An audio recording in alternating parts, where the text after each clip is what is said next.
Hello दोस्तों, स्वागत है आपका हमारे इस यूट्यूब चैनल पर। तो दोस्तों, आज हम आपके लिए लेकर आए हैं हिंदी का प्रीवियस ईयर का पेपर है और इसमें हम जानेंगे कि किस तरह के प्रश्न आते हैं एग्ज़ाम में और कैसे इनको हमको सोल्व करना है। ठीक है, क्योंकि हिंदी एक ऐसा सब्जेक्ट है दोस्तों कि अगर आप हिंदी कंप्लीट नहीं करते हैं या फिर हिंदी में आपके क्वालिफाइंग मार्क्स नहीं आते हैं तो आप नेक्स्ट जो सामान्य अध्ययन है उसमें आप चाहे जितना भी नंबर ला दीजिए वो पेपर ही चेक नहीं होगा। तो हिंदी आपके लिए बहुत ज़्यादा ज़रूरी है। तो ये पेपर मैंने डाउनलोड किया था एक वेबसाइट से और देखते हैं ये पेपर में किस तरह के प्रश्न है। इसमें देखिए आंसर में टिक आउट भी किए हुए हैं, तो कोई दिक्कत नहीं, हमें सिर्फ प्रश्न के जो टाइप है वो जानने हैं। तो चलिए स्टार्ट करते हैं आज का सेशन। तो जो भी इस चैनल पर नए हैं दोस्तों, उस चैनल को सब्सक्राइब कर लीजिए और बेल आइकन को दबा दीजिएगा। ठीक है, अब देखिए दोस्तों, ये कब की परीक्षा की है। देखिए टेस्ट बुकलेट 2016 की है। बुकलेट नंबर आप देख सकते हैं। पेपर आपका हिंदी का है। ठीक है, और देखिए इसमें भी आपको टाइम 2 घंटे 15 मिनट का टाइम मिलेगा और टोटल प्रश्नों की संख्या दोस्तों यहाँ पर भी 100 रखी गई है। ठीक है, यहाँ पे आपको नेम भरना होता है, यहाँ पे आपको फुल सिग्नेचर करना होता है और उसके बाद रोल नंबर की प्रक्रिया होती है। ठीक है, देखिए ये पेपर में देखिए एक स्टंप है। देखिए बिहार कर्मचारी चयन आयोग पटना कार्यालय। ठीक है, उन्हीं का ये पेपर है। और देखिए दोस्तों, यहाँ पे बाकी जो इंस्ट्रक्शन है वो तो आप सभी को पता है। ये इंस्ट्रक्शन आप देख लीजिएगा वो एक बार। ठीक है, अब चलिए दोस्तों बढ़ते हैं। मेन कुछ फैक्ट्स हैं उसको भी पढ़ना जरूरी होता है दोस्तों। इसमें देखिए परीक्षा में पुस्तिका में टोटल 100 प्रश्न है, सभी प्रश्नों का उत्तर देना होता है। ठीक है, और बता दें दोस्तों, बाकी जो है प्रत्येक प्रश्न के लिए 4 अंक निर्धारित है जिन्हें सही उत्तर के लिए दिया जाएगा। प्रत्येक गलत उत्तर के लिए 1 अंक कुल प्राप्त अंकों में से काट लिया जाएगा। देखिए दोस्तों, आप लोगों में से बहुत सारे लोग बोल रहे थे कि क्या इसमें नेगेटिव है या नहीं। देखिए यहाँ पे नेगेटिव है। 4 गलत पर 1 नंबर जो है वो कटेगा इसमें दोस्तों। और जिन प्रश्नों का उत्तर नहीं दिया जाएगा उसके लिए 0 अंक दिया जाएगा। यदि एक प्रश्न के लिए 1 से अधिक उत्तर दिए जाएंगे तो भी उन सभी प्रश्नों के लिए गलत उत्तर माना जाएगा। यानी कि आप जो वहाँ पे गोला भरते हैं तो 1 से ज़्यादा गोला भर देते हैं दोस्तों तो वो भी आपका अमान्य कहलाएगा। ठीक है, तो यही बात थी जो बताना बहुत ज़रूरी है। अब चलिए दोस्तों मेन चलते हैं, अपने काम की तरफ बढ़ते हैं। ठीक है, देखिए दोस्तों, पहला प्रश्न क्या है आपका। पहला प्रश्न है कि क्षीर का पर्यायवाची शब्द क्या है। ठीक है, तो क्षीर का पर्यायवाची शब्द क्या होगा दोस्तों। तो इसका सही आंसर अगर आपने खीर मारा है तो बिल्कुल राइट आंसर है। खीर को ही क्षीर का पर्यायवाची शब्द कहा जाता है। दूसरा है दोस्तों कि अग्नि का पर्यायवाची शब्द क्या है। तो अग्नि का आपको पता है अनल होता है, अनिल नहीं होता, अनल होता है, पावक होता है। तो यहाँ पे ऑप्शन नंबर बी पावक बिल्कुल राइट आंसर है दोस्तों। ठीक है, उसके बाद देखिए पुत्री का पर्यायवाची शब्द क्या है। ठीक है, तो पुत्री का पर्यायवाची शब्द क्या होगा दोस्तों। तो देखिए आत्मजा। ठीक है, आत्मजा जो है पुत्री का पर्यायवाची शब्द है। बढ़ते हैं अगले प्रश्न की तरफ। प्रश्न है बुद्धि का पर्यायवाची शब्द क्या है। ठीक है, तो बुद्धि का पर्यायवाची शब्द होता है तो मनीषा। देखिए कुछ हार्ड वर्ड इसमें डाले गए हैं, ऐसे नहीं कि तुम आपको नॉर्मल वर्ड आएगा वहाँ पे। तो आपको पर्यायवाची शब्द में ही देख चुके हैं दोस्तों कि 4 क्वेश्चन से 5 क्वेश्चन टोटल पर्यायवाची शब्द से आए हैं। देख लीजिए एक बार कि दिए गए शब्दों में से कौन सा शब्द बादल का पर्यायवाची नहीं है। ठीक है, तो यहाँ पे देखिए दोस्तों जलद है, मेघ है, पयोध है, वरिधि जो है इसका पर्यायवाची नहीं है। ठीक है, तो इसका आंसर ऑप्शन नंबर डी। तो मेन देखिए वीडियो बनाने का मेन मकसद है कि कितने प्रश्न किस चैप्टर से आते हैं, ये मेन चीज़ रखते हैं दोस्तों इस जो पेपर है उसमें। क्योंकि मैं नहीं चाहता कि आपको कोई भी प्रॉब्लम वहाँ पे हो, आप सब कुछ यहाँ से सीख कर जाइए। तो आप देख लिए दोस्तों, यहाँ पे पर्यायवाची शब्द से आपको 5 प्रश्न आए हैं। इसको आप एक नोटबुक में लिख लीजिएगा। ठीक है, अब बढ़ते हैं अगले प्रश्न की तरफ दोस्तों। प्रश्न है छठा क्या कि संस्कृत के विकृत होकर आने वाले शब्द को क्या कहा जाता है। ठीक है, तो क्या कहा जाता है तो तद्भव कहा जाता है। ठीक है, तद्भव कहा जाता है। अगला है कि दिए गए शब्दों में से कौन सा शब्द नदी का पर्यायवाची नहीं है। ठीक है, तो इसका सही आंसर हो जाएगा दोस्तों ऑप्शन नंबर सी। तो देखिए भी और पर्यायवाची शब्द क्या आ रहे हैं क्वेश्चन, चलिए देखते हैं कितने आते हैं। उसके बाद है दोस्तों इनमें से कौन सा शब्द पत्थर का पर्यायवाची नहीं है। देखिए पहले था पर्यायवाची शब्द है, फिर आ रहा है नहीं है। तो इसका सही आंसर होगा दोस्तों ऑप्शन नंबर डी, यानी कि ये तीनों है जो पर्यायवाची शब्द हैं लेकिन ये नहीं है। यानी कि जाहिर सी बात है दोस्तों, आपको पर्यायवाची शब्द में कम से कम 5 वर्ड लेकर चलने होंगे। यानी कि एक शब्द का 5 पर्यायवाची शब्द आपको याद कर लेने होंगे दोस्तों, भी एकदम कठिन से कठिन हो जो भी। ठीक है, तभी जाकर के यहाँ पे आप मार पाइएगा। सटीक आंसर। ठीक है, अगला दोस्तों, इनमें से कौन सा शब्द अग्नि का पर्यायवाची नहीं है। देखिए ऊपर में पूछा था अग्नि का पर्यायवाची कौन है, तो मैंने अनल का नाम लिया था, तो अनल है, पावक भी है, आग भी है, लेकिन यहाँ पे पय नहीं था दोस्तों, तो ऑप्शन नंबर डी यहाँ पे सही हो जाएगा। ठीक है, बढ़ते हैं अब 10 नंबर प्रश्न की तरफ। देखिए प्रश्न है कि सत्कार का विलोम शब्द क्या होगा। ठीक है, तो बोलिएगा इसका सही आंसर। तो सत्कार का विलोम शब्द, देखिए अब एक बात बता दोस्तों, यहाँ पे टोटल 9 क्वेश्चन जो देखें आप दोस्तों, 9 में से जो 8 हमने देखे, सॉरी 8 में से जो सॉरी हाँ 9 में से जो 8 प्रश्न देखे दोस्तों, वो पर्यायवाची शब्द थे, तो आप उसको भी नोट कर लीजिएगा। ठीक है, अब आते हैं विलोम शब्द। यहाँ पर दिया हुआ है कि सत्कार का विलोम शब्द क्या होगा। तो सत्कार का होता है, देखिए माने इज्जत देना, उनकी एक तरह से आदर करना। तो यहाँ पे तिरस्कार जो है दोस्तों, तिरस्कार जो है सत्कार का अपोजिट वर्ड होता है। ठीक है, अगला दोस्तों सदाचारी, सदाचारी का विलोम शब्द क्या होगा, तो पता है दोस्तों सदाचारी का होता है दुराचारी, ऑप्शन नंबर डी आपका सही आंसर है। अगला है गणतंत्र का विलोम शब्द क्या होगा, तो गणतंत्र का मतलब ही होता है दोस्तों पूरे समाज को जो वोटिंग होती है उसके थ्रू जो आपका गवर्नमेंट चलती है उसको हम गणतंत्र कहते हैं, लेकिन यहाँ राजतंत्र है, मतलब एक तरह से देखा जाए तो बैक टू बैक जो राजे होते हैं एक ही परिवार से, उसको कहते हैं बिना मतलब वोट के राजतंत्र आता है दोस्तों। ठीक है, अगला है कि हवा से बातें करना का मुहावरे भावार्थ क्या है। ठीक है, तो देखिए दोस्तों थोड़ा सा रुकिए यहाँ पे। तो ऊपर में आपने देखे दोस्तों कि 10 से लेकर 12 तक का जो क्वेश्चन था वो आपका विलोम शब्द था, यानी कि 4 से 3 क्वेश्चन जो विलोम शब्द से आते हैं। उसके बाद देखिए हवा से बातें करना, ठीक है, मुहावरे का भावार्थ क्या है, तो बोलिएगा इसका सही आंसर। तो इसका सही आंसर दोस्तों बहुत तेज दौड़ना, यार हवा से बातें कर रहा है यानी कि बहुत तेज दौड़ रहा है। अब देखिए दोस्तों बाल की खाल निकालना का मुहावरे का भावार्थ क्या होगा, तो बाल की खाल निकालने का मतलब क्या होता है दोस्तों, अनावश्यक सूक्ष्म विश्लेषण करना। ठीक है दोस्तों कि कलेजे पर सांप लौटना, यानी कि देखिए ईर्ष्या से जल उठना, कलेजे पर सांप लौट गया यानी ईर्ष्या से जल उठना। ठीक है, तो देख सकते हैं यहाँ पे आपको 3 मुहावरे भी देखने को मिले हैं। उसके बाद देखते हैं क्या है दोस्तों कि निम्नलिखित में अशुद्ध वाक्य की पहचान करिए। ठीक है, अशुद्ध वाक्य भी आ रहे हैं दोस्तों, तो इनमें से कौन सा होगा, मेरे को प्रथम पुरस्कार मिला, मुझे प्रथम पुरस्कार मिला, मुझको तुझे। देखिए मेरे जो है ना, मेरे को ये वर्ड कभी नहीं आता है, मेरे भाई होगा, मेरे बहन होगा, लेकिन मेरे को नहीं आता है दोस्तों। तो यहाँ option number A is the right answer है। ठीक है, जो कि गलत वर्ड है, शुद्ध वर्ड नहीं है। अगला है कि निम्नलिखित आगत का विदेशी शब्द कौन होगा, आगत या विदेशी शब्द। ठीक है, तो सरकार जो है दोस्तों आगत या विदेशी शब्द है। ठीक है, सरकार। बढ़ते हैं अगले प्रश्न की तरफ। देखिए आपके लिए मैंने ये क्वेश्चन पेपर लाया है, तो आप जरूर से समझ लीजिएगा और पैटर्न समझ में आएगा आपको। तो चलिए अगले प्रश्न की तरफ बढ़ते हैं दोस्तों। प्रश्न है कि कनक कनक ते सौगुनी मादकता अधिकाय, वाक खाए बौराए जग, वाक खाए बौराए, ऊपर दोहे में कनक का अर्थ क्या है। देखिए दोस्तों कनक का अर्थ धतूरा और सोना होता है।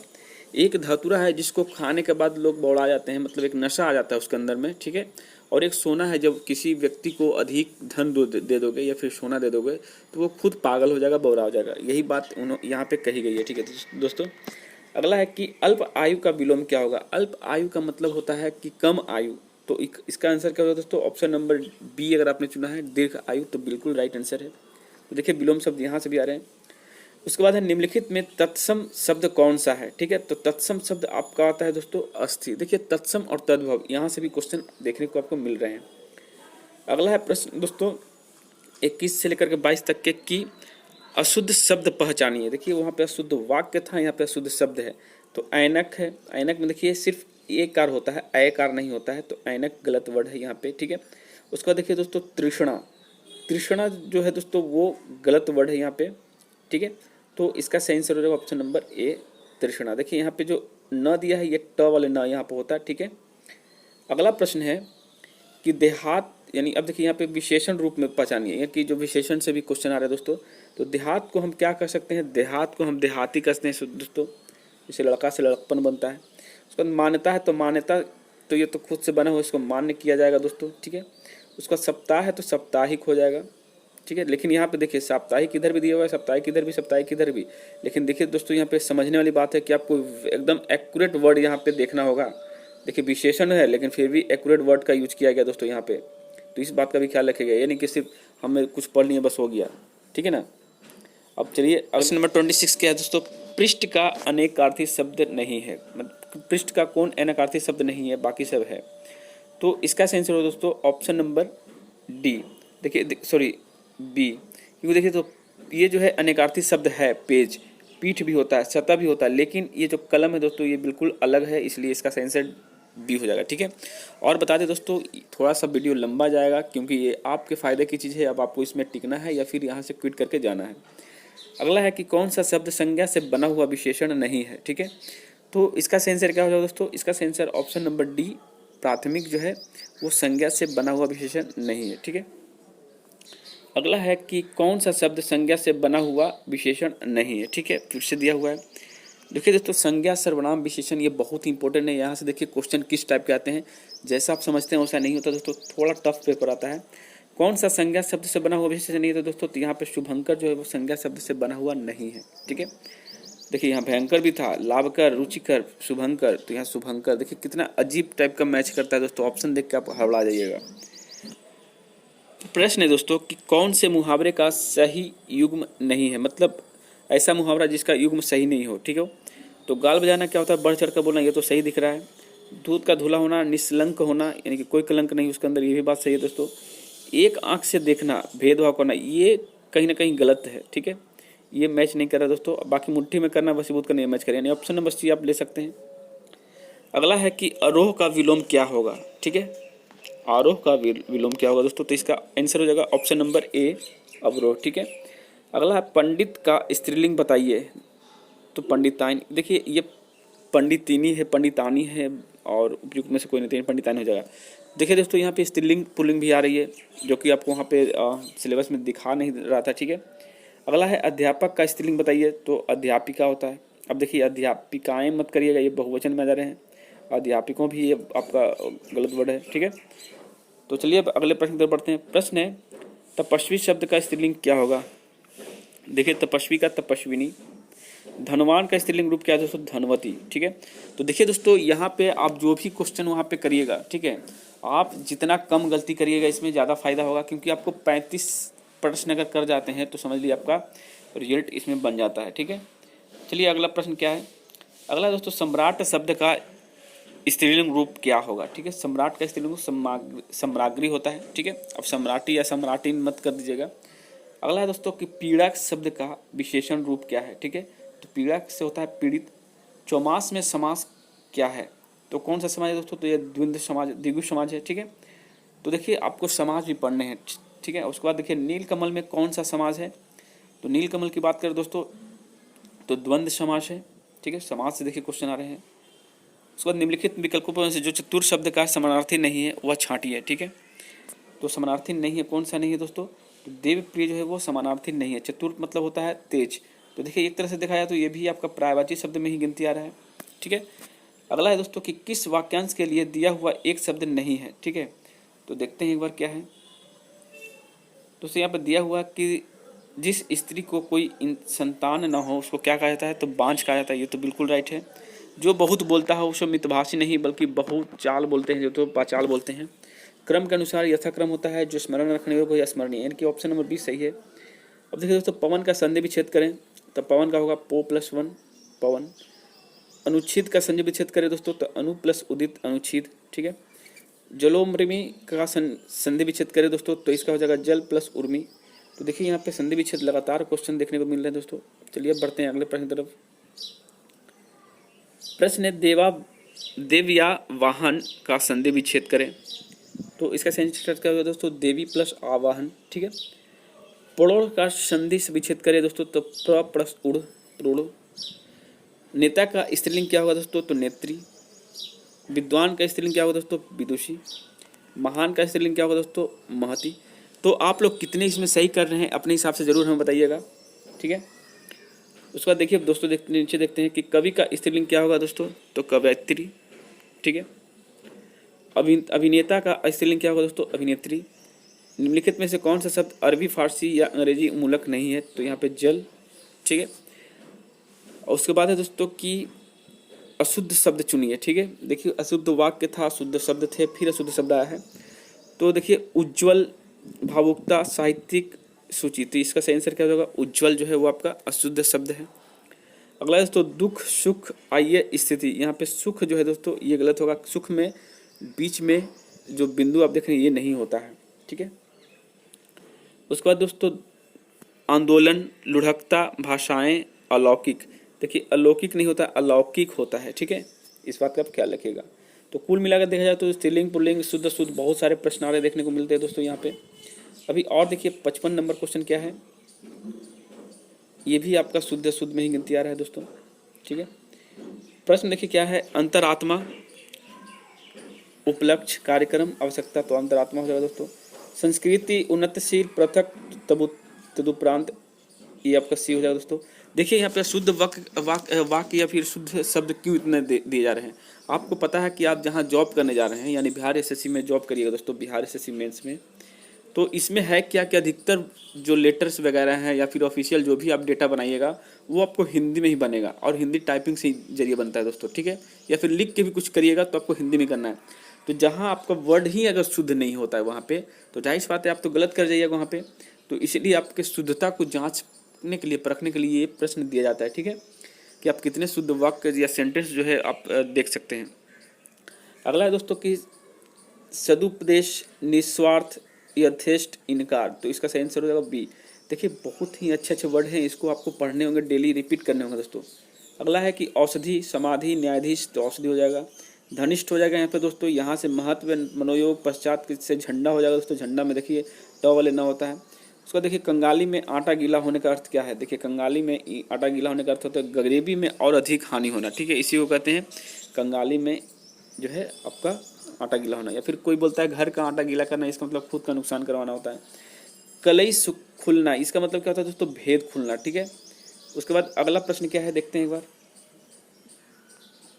खटाई में पड़ना का अर्थ क्या है दोस्तों, खटाई में पड़ने का मतलब अनिश्चित रहना, ठीक है, इसका मतलब ये नहीं कि अचार में डाल देना। तो नतमस्तक होने का अर्थ क्या है दोस्तों, तो हार मान लेना, नतमस्तक का मतलब हार मान लेना। अगला प्रश्न क्या है कि नीचे मुहावरों में खाली स्थान को उपयुक्त शब्दों से भरिए, ठीक है। तो डैश के आगे बीन बजाना, तो किसके आगे बीन बजाया जाता है, तो ये कौन सा मुहावरा बनता है, तो भैंस से बनता है कि भैंस के आगे बीन बजाना, ठीक है। अगला दोस्तों कि आस्तीन का क्या होना, आस्तिक का सांप होना, ये भी एक मुहावरे के अंदर में आता है। अपनी डैश अलग पकाना, यानी कि अपनी खिचड़ी जो है दोस्तों अलग पकाना, ठीक है। उसके बाद क्या है कि नमक हलाल होने का अर्थ क्या होगा, तो नमक हलाल होने का अर्थ होता है दोस्तों कृतज्ञ होना, ठीक है। अगला है खाक छानना, यानी कि भटकना, इधर उधर भटक रहा है, ठीक है, उसी को खाक छानना बोलते हैं। मिट्टी में मिलने का अर्थ क्या है दोस्तों, मिट्टी में मिलाने का अर्थ, मिट्टी मिलाने का अर्थ होता है बर्बाद कर देना, नहीं बोलते हैं डायलॉग में यार तुमको मिट्टी मिला देंगे, ठीक है, तो इसी तरह का ये अर्थ है।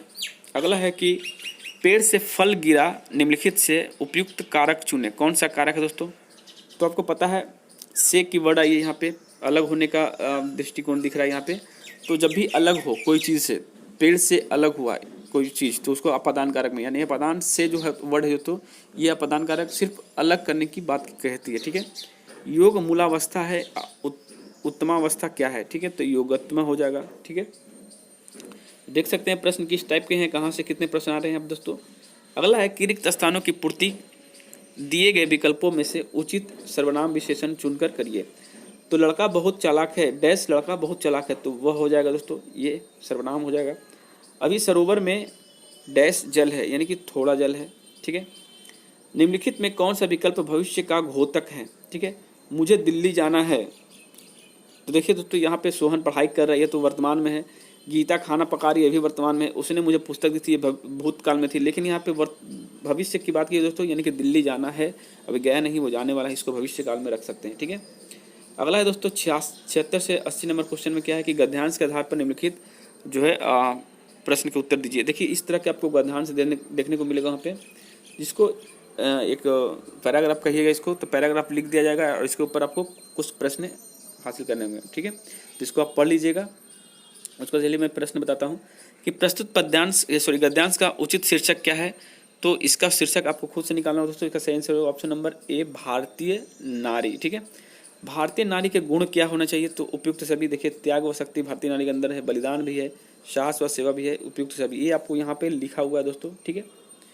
चलिए अगले प्रश्न की तरफ बढ़ते हैं। प्रश्न है कि नारी की शक्ति के आगे किसको हारना पड़ा, तो यमराज को हारना पड़ा था, इसमें लिखा हुआ है, ठीक है। अगला है दोस्तों कि भारतीय संस्कृति में देवी देवताओं का निवास स्थान माना गया है। कहाँ माना गया है? जहाँ नारियों का सम्मान हो, ठीक है, जहाँ पे नारियों का सम्मान यानी कि महिलाओं का सम्मान करिएगा तो भगवान भी वहाँ पे आते हैं। अगला है दोस्तों कि घर के व्यवस्थापिका होने का कारण नारी का है रूप है, तो क्या होगा? लक्ष्मी। आपको पता है घर की लक्ष्मी घर की माँ होती है, बहन होती है, ठीक है। अगला है कि निम्नलिखित में से कौन सा शब्द विशेषण है, तो तालव्य है दोस्तों शब्द विशेषण है। निम्नलिखित में से कौन सा शब्द विशेषण नहीं है, तो परिचय जो है आपका विशेषण नहीं है। तो देखिए कितने अलग अलग प्रश्न आते हैं दोस्तों। निम्नलिखित प्रश्नों के सर्वोत्तम विलोम पहचानिए, तो बोलिएगा इसका सही आंसर। अल्प का क्या होगा दोस्तों? बहु। अल्प मतलब कम होता है, बहु मतलब अधिक। उषा का क्या हो जाएगा दोस्तों? संध्या। उषा मतलब होता है सूर्योदय सुबह में, तो संध्या हो जाएगा शाम, ठीक है। उसी तरह चलते हैं अगले प्रश्न की तरफ कि अधिक का क्या होगा दोस्तों? अधिक का होता है कम, ये सभी को पता है। देखिए अधिक का अल्प भी हो सकता था, लेकिन यहाँ पे अधिक एक वर्ड है जिसको आप कम से ही डिनोट कर सकते हैं, ठीक है, उसका अपोजिट में। अब देखिए यहाँ पे न्यून भी है, शून्य भी है, अल्प भी है, लेकिन ये सब अलग अलग वर्ड के लिए आते हैं दोस्तों। महान का क्या हो जाएगा? क्षुद्र, ठीक है। अब देखिए आप छोटा नहीं कर सकते, तुच्छ भी नहीं कर सकते, महान का क्षुद्र होता है। देखिए मतलब ऑप्शन आपको पूरे 100% मैच करते हुए दिखेंगे दोस्तों। अगला है दरिद्र। दरिद्र का मतलब होता है गरीबी एकदम, उसका वैभव हो जाएगा। यहाँ पे देखिए यश भी आता है, उसी तरह से संपत्ति भी, कौशल भी, लेकिन यहाँ पे ये वैभव होगा एकदम, मतलब सटीक आपको चुनने होगा यहाँ पे। सरल का क्या होगा दोस्तों? जटिल, ठीक है। चलिए अगले प्रश्न से पढ़ते हैं। प्रश्न क्या है कि अंबर यानी कि कौन से मूल शब्द का समानार्थक शब्द नहीं है, ठीक है। तो अंबर, अंबर का देखिए आकाश होता है, कपास, वस्त्र, धातु, तो धातु हो जाएगा दोस्तों ऑप्शन नंबर डी। ध्रुव का क्या हो जाएगा? दृढ़, स्थिर, अचल या सूरज, तो सूरज हो जाएगा। उसके बाद देखिए दोस्तों गुण का क्या हो जाएगा? गुण का हो जाएगा आपका विश्लेषण। उसके बाद अगले प्रश्न की तरफ बढ़ते हैं दोस्तों। प्रश्न है कि निम्न में से कौन सा शब्द मूल शब्द का पर्यायवाची नहीं है, ठीक है। तो इसका सेंसर होगा झूठ का क्या हो जाएगा दोस्तों? वचन। टेढ़ा का घुमा, घुमा हुआ रहता है, टेढ़ा रहता है, ठीक है। उसके बाद देखिए दोस्तों यहाँ पे आपका घमंड का क्या हो जाएगा? घमंड का हो जाएगा दोस्तों आपका एहसास, ठीक है। घमंड का मतलब ही होता है एहसास हुआ है उसको। छोटा का क्या हो जाएगा दोस्तों? अहम, ठीक है, छोटा। कनिष्ठ, देखिए यहाँ पे देखिए क्या है कि लघु, तुच्छ, कनिष्ठ, ये सारे छोटा का वर्ड आता है। घमंड का गर्व, ऐंठ, दर्प, ये सारे होते हैं, लेकिन एहसास घमंड से बहुत अलग है दोस्तों। अगला है कि निम्नलिखित में से कौन सा चिन्ह योजक चिन्ह के रूप में प्रयोग किया जाता है, तो योजक के चिन्ह के रूप में कौन सा प्रयोग होता है दोस्तों? तो ये ऑप्शन नंबर सी हो जाएगा। तो ये जो आप देख रहे हैं ये चिन्ह, ये आपको सबसे अंतिम पार्ट होता है ग्रामर का दोस्तों, विस्मयादि बोधक जिसको कहते हैं, उसी में ये आपको देखने को मिलेंगे। अगला है कि निम्न में से कौन सा वाक्य में अपूर्ण वर्तमान का काल का प्रयोग हुआ है, ठीक है। तो इसका सही आंसर बी, पार्थ खेल रहा है, ठीक है। बाकी सब खेलता होगा, खेल रहा होगा, ये सारी बातें मतलब गढ़त है, लेकिन खेल रहा है ये एकदम क्लियर दिख रहा है, ठीक है। अगला दोस्तों निम्नलिखित में से कौन सा वाक्य संदिग्ध भूतकाल का प्रयोग हुआ है, ठीक है, भूतकाल का। तो मैंने निबंध लिखा होगा, ये जो संदिग्ध भूतकाल का प्रयोग हुआ यहाँ पे, यानी कि भविष्य भूतकाल से भी आते हैं दोस्तों। अगला है कि शुद्ध वाक्य को शुद्ध कीजिए, ठीक है। बच्चों से गुस्सा मत करो, ये है आपका अशुद्ध वाक्य, अब इसको शुद्ध करना है दोस्तों। तो बच्चों पर गुस्सा मत करो, ये होगा इसका शुद्ध वाक्य, ठीक है। मैं यहाँ कुशल पूर्वक से हूँ, तो मैं यहाँ कुशल पूर्वक से हूँ, ठीक है। तो ये थी आपके टोटल 100 क्वेश्चन दोस्तों, ठीक है। देखिए नीचे में यहाँ पे अब कुछ नहीं है, तो ये आपका रफ के लिए था। तो देखिए दोस्तों यहाँ पे मैं अब एक बात बताना चाहता हूँ, अगर आपने ऊपर में प्रश्न देखें तो जहाँ तक हमने देखे दोस्तों यहाँ पे मैक्सिमम प्रश्न आपके शुद्ध अशुद्ध से आए हैं। उसके बाद पर्यायवाची शब्द से आए हैं दोस्तों। उसके बाद आप देखे होंगे समानार्थिक शब्द से थे। उसके बाद आपका विलोम शब्द था दोस्तों। उसके बाद आपके तद्भव तत्सम थे। उसके बाद समास से 2-4 क्वेश्चन थे, और आपका विशेषण और संज्ञा से थे दोस्तों। यानी कि कुल मिलाकर देखा जाए कि अगर इन क्वेश्चनों को आप कर लेते हैं, मुहावरे थे दोस्तों, ठीक है, मुहावरे भी थे, यानी कि इन्हीं टॉपिकों को अगर आप चुन लेते हैं, ठीक है। मोटा मोटी देखा जाए तो 10-12 टॉपिक ही मात्र हैं, आपको ज़्यादा डिटेल में कुछ पढ़ने की ज़रूरत नहीं है। लेकिन हाँ, जो भी आप पढ़िएगा दोस्तों सटीक पढ़ना होगा, क्योंकि अब देख रहे हैं प्रश्न के साथ जो ऑप्शन दे रहे हैं वो थोड़े डरावने दे रहे हैं, मतलब मैच करने वाले ऑप्शन दे रहे हैं दोस्तों। तो आप इस बात का ख्याल रखिएगा। तो आप सभी से एक रिक्वेस्ट है कि आपने ये वीडियो आपको कैसा लगा, और हमें ज़रूर बताइएगा कि इस वीडियो में आपने कितने अटेम्प्ट किए और कितना आपका सही हुआ। तो आपको 30% मार्क्स, 30 से 33% मार्क्स अगर लाते हैं दोस्तों तो आप आराम से पास हो जाइएगा। यानी कि 100 क्वेश्चन है तो मान के चलिए कम से कम 35 प्रश्न आपको सही कर लेने होंगे एग्जाम में। तो इसमें बिना चूक के आप इसको आप एग्जाम दीजिएगा, एक भी क्वेश्चन जो आप इसमें मतलब गलत नहीं मार्क आइएगा, ठीक है दोस्तों। तो अगर वीडियो अच्छी लगी हो तो लाइक करिएगा, शेयर करिएगा, सब्सक्राइब करिएगा, और इसी के साथ अपना वक्तव्य समाप्त करते हैं। और एक बात और बता देते दोस्तों कि मैं जो हूँ एक फुल स्ट्रेटजी वाला जो एक वीडियो मैं देने वाला हूँ, जिसमें आपको पूरा सिलेबस के साथ खास करके टाइपिंग के लिए मैं बताने जाऊँगा उसमें कि टाइपिंग में कौन सा फ़ॉन्ट ज़रूरी है। और एक अधिकारी से मैंने बात की थी, उन्होंने बताया कि कौन से फ़ॉन्ट पे एग्ज़ाम होता है और इंग्लिश की टाइपिंग होती है कि हिंदी की टाइपिंग होती है, ये भी बात मैं बता दूंगा। तो अगर आप चाहते हैं कि वो वीडियो लाऊं तो आप नीचे कमेंट जरूर करिएगा। तो बस इसी के साथ जय हिंद, जय भारत।